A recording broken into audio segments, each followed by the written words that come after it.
નમસ્કાર મિત્રો, સ્વાગત છે તમારું અમારી YouTube channel Gujarat jobs and ન્યૂઝમાં.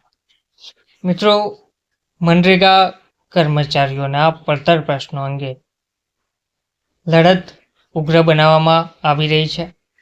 મનરેગા કર્મચારીઓના પડતર પ્રશ્નો ઉકેલવા લડત ઉગ્ર બનાવવા યુનિયન પ્રમુખ દ્વારા ચીમકી પણ આપવામાં આવી છે.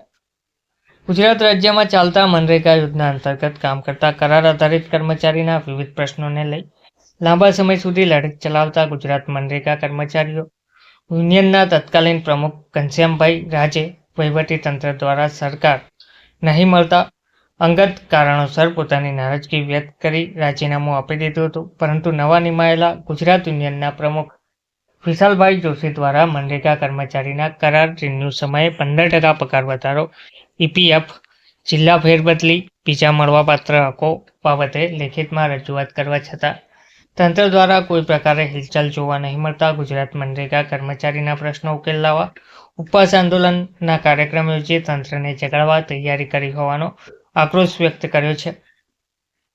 વર્ષ 2011-14માં થયેલી મનરેગા હેઠળ કરાર આધારિત ભરતીમાં મુખ્યત્વે કર્મચારીઓને જૂના પગાર ચૂકવવામાં આવે છે, તેમજ વર્ષ 2013ના ઠરાવથી ભરતી થયેલા કર્મચારીઓના નવીન પગાર ચૂકવવામાં આવતા હોવાથી તફાવત પણ સર્જાયેલ છે.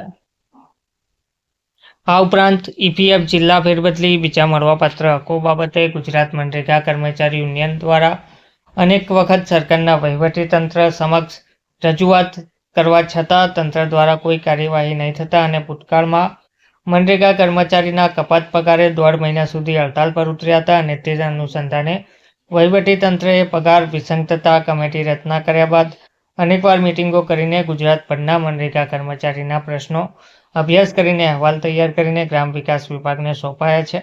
તેને 18 માસ જેટલો સમય વીત્યા બાદ પણ કોઈ હકારાત્મક અભિગમ વહીવટીતંત્ર દ્વારા નહીં અપાતા કર્મચારીઓમાં ભારે રંજ સાથે આક્રોશ ફેલાયો છે. પૂર્વ પ્રમુખે પણ મનરેગા કર્મચારીના થતા શોષણ અને અન્યાય સહન નહીં થતા રાજીનામું આપી દીધું હતું. પરંતુ આ પ્રશ્નો ઉકેલ લાવવા વર્તમાન પ્રમુખ વિશાલભાઈ જોશી દ્વારા કર્મચારીને ન્યાય નહીં મળે તો ગાંધી ચિંધ્યા માર્ગે આંદોલન કરવા ઉપવાસ હડતાલ જેવા લડતભર્યા કાર્યક્રમ યોજી રહ્યા હોવાનું ગુજરાત મનરેગા કર્મચારી યુનિયન પ્રમુખ વિશાલભાઈ જોશી દ્વારા જણાવવામાં આવ્યું હતું. ધન્યવાદ.